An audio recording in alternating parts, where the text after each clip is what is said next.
딱 한 장 성경 공부 창세기 32장입니다. 창세기 32장은 1절부터 2절은 도입 부분이고, 그 다음에 이제 3절부터 22절은 야곱이 에서를 만날 준비를 하는 부분이 되겠고, 그리고 22절로부터 32절은 야곱이 주의 천사와 씨름한 후 이름이 이스라엘로 바뀌는 내용을 기록하고 있는 부분이 오늘 우리가 읽을 창세기 32장의 내용이 되겠습니다. 32장 1절에 야곱이 길을 가는데 하나님의 사자들이 그를 만난지라. 여기서 만난다라고 하는 표현이 니프가아라고 하는 단어, 이것은 계획하지 않고 우연히 만났다라고 하는 것을 의미합니다. 그리고 하나님의 사자라고는 말아케이 엘로힘인 거죠. 하나님의 사자는 야곱이 아버지 이삭을 떠날 때 베델에서 만났던 자, 창세기 28장 12절에 나타나는 그 사자이고 귀국할 때에도 만나게 된 것입니다. 그래서 창세기 28장에서 야곱은 꿈의 천사를 만났지만 창세기 32장에서는 그냥 천사를 만났다 이렇게 기록하고 있습니다. 2절에 야곱이 그들을 볼 때에 이르기를 이는 하나님의 군대라 하고 그 땅 이름을 마하나임이라 하였더라. 그래서 야곱이 하나님의 천사들을 보고 그를 하나님의 군대라라고 말하고 그 하나님의 천사를 만난 그 장소의 이름을 마하나임이라고 불렀다. 마하나임이라고 하는 단어의 뜻은 두 진영이라고 하는 뜻입니다. 그래서 오늘날 야복강과 요단강이 만나는 근처에 위치하고 있고, 마하나임은 갓지파에 속해 있는 땅으로 이스라엘 역사에서도 대단히 중요한 역할을 했던 곳이 되겠습니다. 우리가 잘 아는 대로 사울의 아들 이스보셋이 임시로 수도를 정했던 것이 마하나임, 이것은 사무엘하 2장 8절에 기록되어 있고, 또 다윗이 압살롬을 피해 갔던 지역 역시도 마하나임이 되겠습니다. 이런 여호와의 사자들을 하나님의 군대, 마하네 엘로힘이다 이렇게 불렀고, 직역하면 하나님의 진영이다 라고 하는 겁니다. 야곱이 이곳의 지명을 마하나임이라고 부른 것은 이중적 의미가 있습니다. 즉 두 진영은 야곱과 하나님의 진영이란 뜻도 있고, 또 하나는 야곱과 에서의 진영, 두 진영을 나타내기도 하는 그런 표현이 되겠습니다.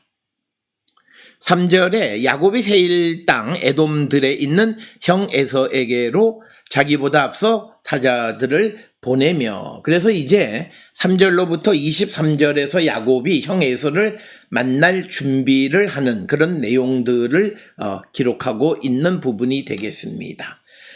먼저 세일 땅 에돔들에 있는 형 에서, 그래서 여기에 등장하는 세일 땅 에돔들은 오늘날 요르단 남쪽 지역으로 고대 시대에 에돔이 있었던 그런 지역이 되겠고, 세일이라고 하는 것은 에돔의 다른 명칭으로 그렇게 사용되는 그런 이름이 되겠습니다. 그리고 이제 에돔들이라고 하는 것은 스데 에돔이라고 하는 것은 사사기 5장 4절에서 등장하는 에돔에 있는 그 에서에게 사자들을 보냈다라고 하는 것이 되겠고, 4절에 그들에게 명령하여 이르되 너희는 내 주 에서에게 이같이 말하라. 주의 종 야곱이 이같이 말하기를 내가 라반과 함께 거류하며 지금까지 머물러 있어 싸우며, 그래서 이제 야곱이 보내는 종들이 에서에게 야곱의 말을 전하는 내용이 되겠습니다. 거기에 처음 말하기를 내가 라반과 함께 거류하며 지금까지 머물러 있었다라고 하는 겁니다. 그래서 라반과 함께 거류하다라고 하는 것은 가르라고 하는 단어를 쓴 것은 그가 거기에서 어떤 보호도 받지 못했다라고 하는 것을 암시하는 것이고, 지금까지 머물러 있어 싸우며 라고 하는 것은 야곱이 에서에게 연락하지 못했던 이유를 설명하는 것이고, 그래서 야곱은 20여 년간의 그 세월을 단 6단어로 묘사하는 것이 4절의 말씀이 되겠습니다. 5절에 내게 소와 나귀와 양떼와 노비가 있으므로 사람을 보내어 내 주께 알리고 내 주께 은혜 받기를 원하나이다 하라 하였더니, 그래서 야곱은 자신의 사신들을 통해서 에서에게 은혜 받기를 원한다고 말을 전하는 겁니다. 은혜라고 하는 말은 헨이라고 하는 단어를 사용한 것은 야곱 자신이 이 에서보다 낮은 지위에 있음을 은혜를 받는 것은 주는 사람이 높은 지위고 받는 사람이 낮은 지위. 그래서 내게 주께 은혜 받기를 원하나이다. 당신이 나보다 높은 자이다 라고 하는 그런 뉘앙스의 말이 되겠고, 은혜 받기라고 하는 이 표현은 림쪼헨, 은혜를 발견하기 위해서, 이런 표현이 되겠습니다. 6절에 사자들이 야곱에게 돌아와 이르되 우리가 주인의 형 에서에게 이른지 그가 400명을 거느리고 주인을 만나려 오려고 오더이다. 그래서 이제 6절에서는 에서의 상황을 설명하는 것입니다. 에서가 400명의 군사를 거느리고 야곱을 만나기 위해서 오고 있다라고 하는 겁니다. 400명을 거느리고 오는 목적이 무엇인지는 불분명하지만, 그리고 400명이라고 하는 것은 뭐 특별히 많은 군대 이런 것이 아니라 일반적인 군대 규모의 병력을 데리고 이제 만나러 오는 것이다 라고 하는 그런 말이 되겠습니다. 야곱이 심히 두렵고 답답하여 자기와 함께한 동행자와 양과 소와 낙타를 두 떼로 나누고, 그래서 이제 7절, 8절에서는 야곱이 매우 수세적인 자세를 취하는 것입니다. 그 이유는 창세기 27장 41절에서 이미 에서가 매우 무서운 말을 했기 때문입니다. 그래서 야곱이 성급한 결론을 내리고 그에 따른 행동의 모습을 보여주는데 야곱은 생존을 위한 계획을 세웁니다. 그래서 자신의 가축을 두 떼로 나누는 거죠. 이 두 떼라고 하는 것은 마하나임의 두 진영이라고 하는 것과 밀접한 관련이 있고, 그리고 야곱이 심히 두렵고 답답했다라고 하는 겁니다. 이제 우리가 이 야곱이 두렵고 답답할 때 그가 행한 것이 기도하는 모습이 이제 나타나는데, 두려움은 사람을 하나님 앞에 무릎을 꿇게 한다라고 하는 것을 보여주는 것이 7절의 모습이 되겠습니다.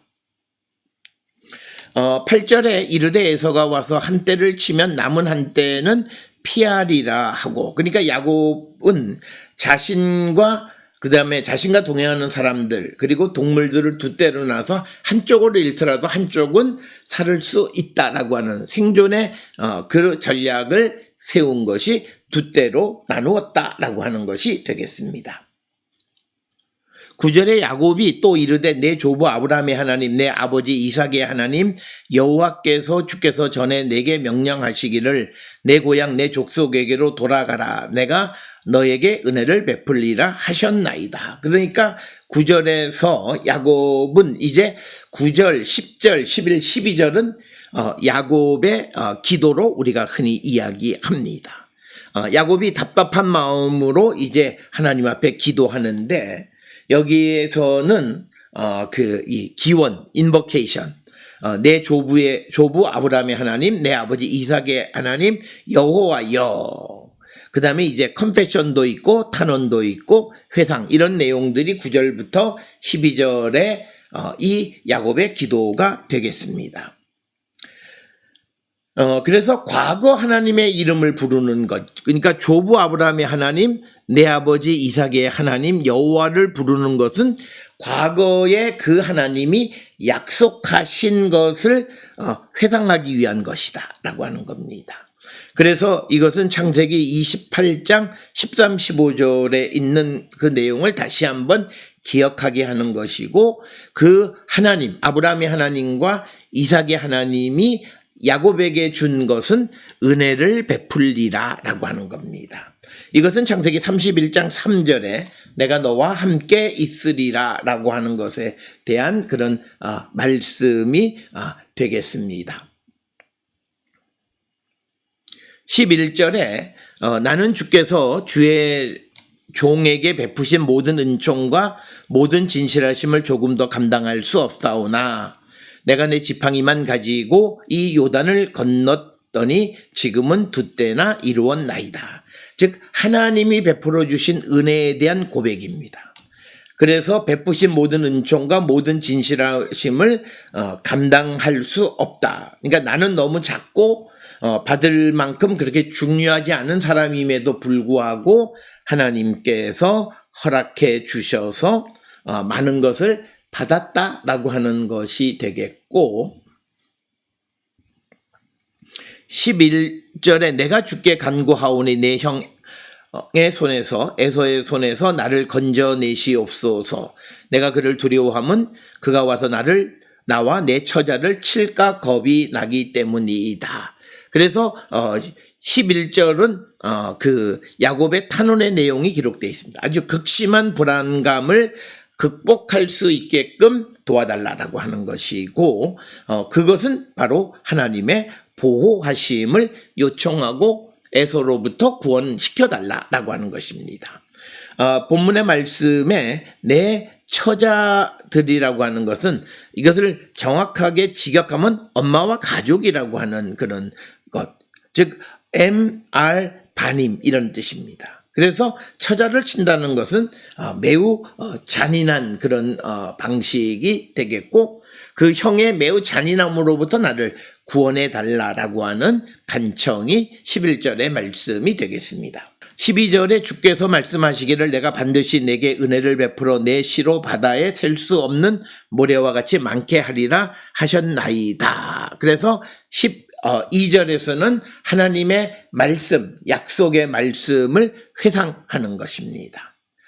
그래서 이 언약의 내용은 창세기 28장 14절에 기록이 되어져 있고 내 시로 바다에 셀 수 없는 모래만큼 이런 표현은 창세기 13장 16절이나 22장 17절 등에 기록이 되어 있습니다. 그래서 많다라고 하는 것은 바다에 셀 수 없는 모래 또 하늘에 셀 수 없는 별 이런 것으로 많은 수를 비유적으로 표현하는 내용이 되겠습니다. 그래서 12절까지가 이제 형 에서를 만나기 위해서 준비하는 그런 내용이 되겠습니다. 이제 13절로부터 28절까지 이것은 야곱이 브니엘에서 씨름하는 이야기입니다. 13절에 야곱이 거기서 밤을 지내고 그 소유 중에서 형 에서를 위하여 예물을 택했다. 예물이라고 하는 것은 선물이라고 하는 의미이고 그 다음에 민하는 조공이라고 하는 그런 의미도 가지고 있는 것이 되겠습니다.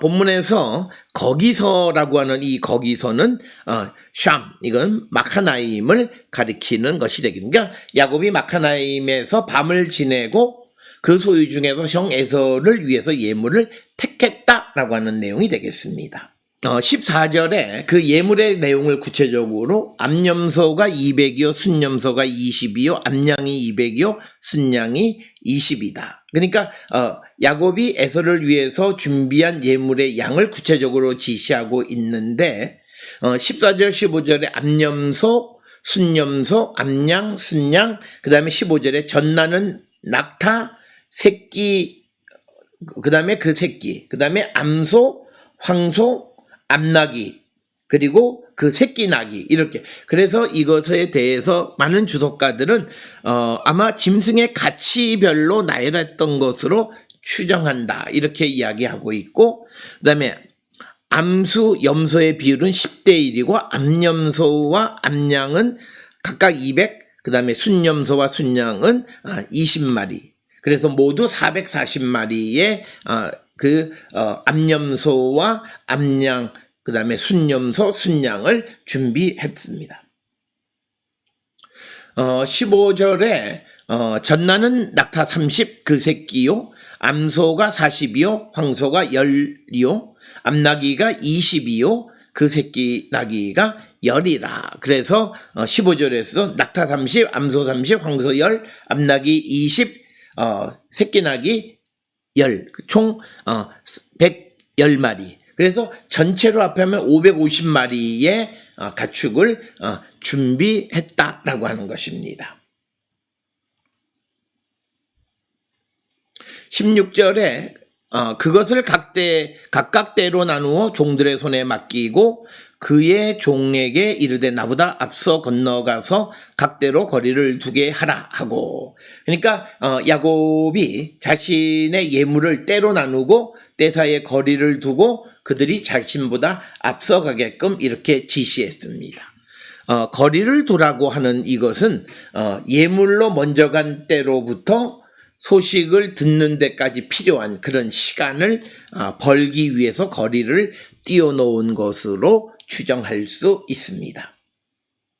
17절에 그가 또 앞선 자에게 명령하여 이르되 내 형 에서가 너를 만나 묻기를 내가 누구의 사람이며 어디로 가느냐 내 앞의 것은 누구의 것이냐 하거든. 그렇게 질문을 하면, 그러니까 야곱은 앞서가는 자들에게 에서를 만나서 어떻게 대답해야 하는가라고 하는 것을 구체적으로 제시해 주는 내용이 되겠고, 이제 18절에 대답하기를 주의 종 야곱의 것이요 자기 주 에서에게로 보내는 예물이오며 야곱도 우리 뒤에 있나이다 하라 하고, 그래서 그 대답하는 것을 가르쳐 준 것이고, 이제 우리 뒤에 있나이다라는 표현을 통해서 야곱이 항상 숨어 있는 자, 뒤에 있는 자의 모습을 보여주고 있고, 이런 야곱의 변화가 이제 창세기 33장 3절에서 처음 다룬 이들의 앞서는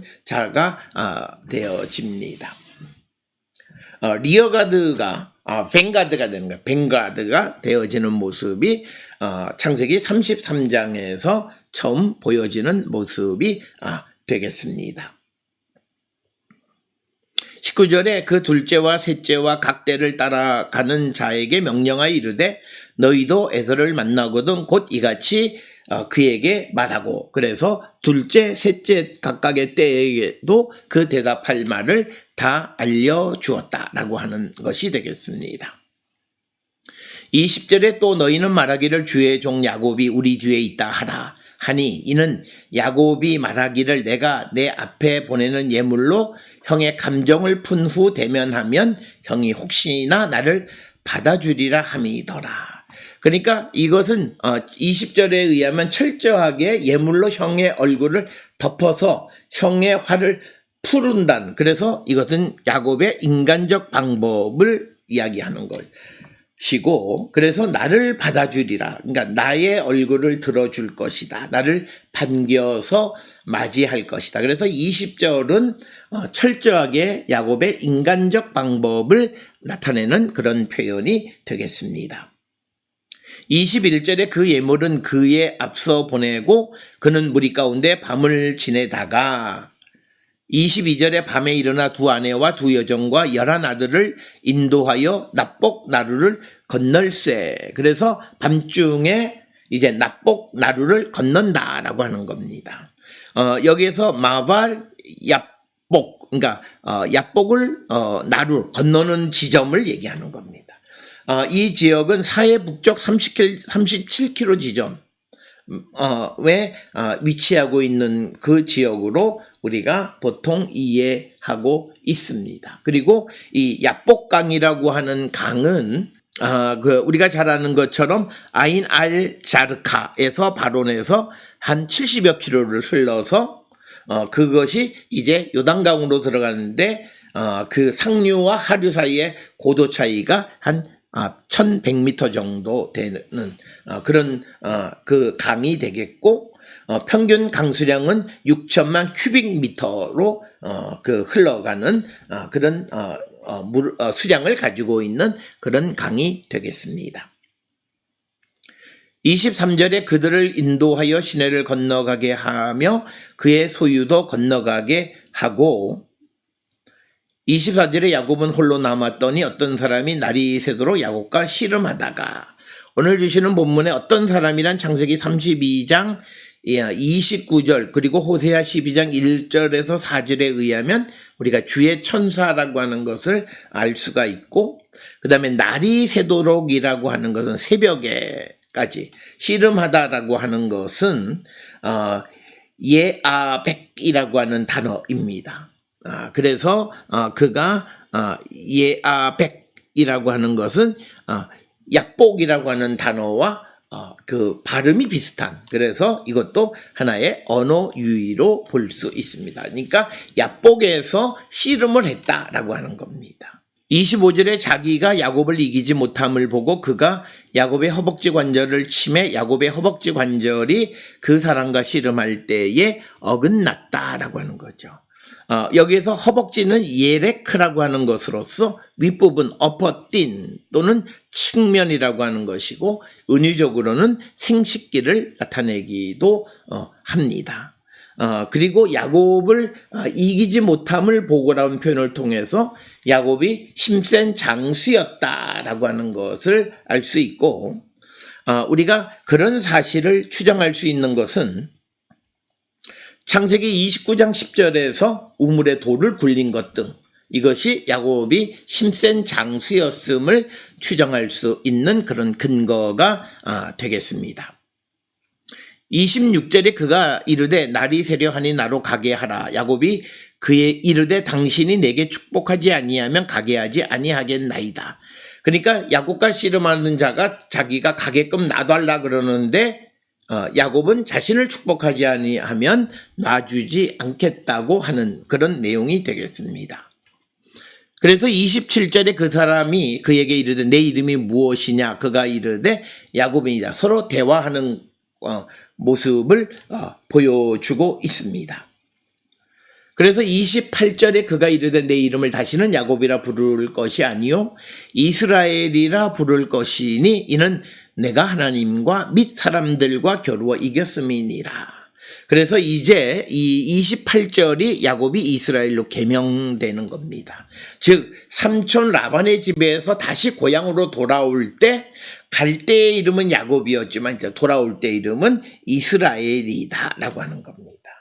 자, 그래서 이것은 뭐냐면 하나님께서 돌아오게 해서 하나님의 통치가 일어나는 곳에 새로운 이름을 그에게 주셨다라고 하는 것을 상징적으로 보여주는 것이 되겠고, 우리가 이 이스라엘이라고 하는 이름의 정확한 의미는 알 수는 없지만 여호와가 통치하다, 여호와가 치유하다, 혹은 여호와가 심판하다라고 하는 하나님의 통치를 나타내는 그런 표현. 그래서 이제 고향으로 돌아오는 소위 이 야곱은 하나님의 통치 가운데 사는 자들이다. 이것은 이스라엘 역사에 있어서 바벨론 포로로 잡혀갔던 자들이 귀환할 때 그들이 다시 이제 하나님의 통치 가운데 있는 자들이 된다라고 하는 그런 의미를 담고 있는 그런 표현이 28절의 말씀이 되겠습니다. 29절에 야곱이 청하여 이르되 당신의 이름을 알려주소서. 그 사람이 이르되 어찌하여 내 이름을 묻느냐 하고 거기서 야곱을 축복한지라. 그래서 그 이름을 가르쳐 주지 않는 거죠. 그러니까 당신의 이름을 알려주소서, 그러니까 어찌하여 내 이름을 묻느냐 이런 말 자체는 가르쳐 주지 않는 것을 의미하는 것이고, 사사기 13장 17절 18절에서 삼손의 아버지 마노아가 여호와 사자에게 이름을 묻는데 그때도 여호와의 사자가 어찌하여 이름을 묻느냐 그러면서 자기 이름은 기묘자라 이렇게 대답하면서 이름을 가르쳐 주지 않고, 그러나 이름은 가르쳐 주지 않았지만 아브라함이 이 야곱이 원하는 축복은 받았다라고 하는 것이 오늘 이 29절의 말씀이 되겠습니다.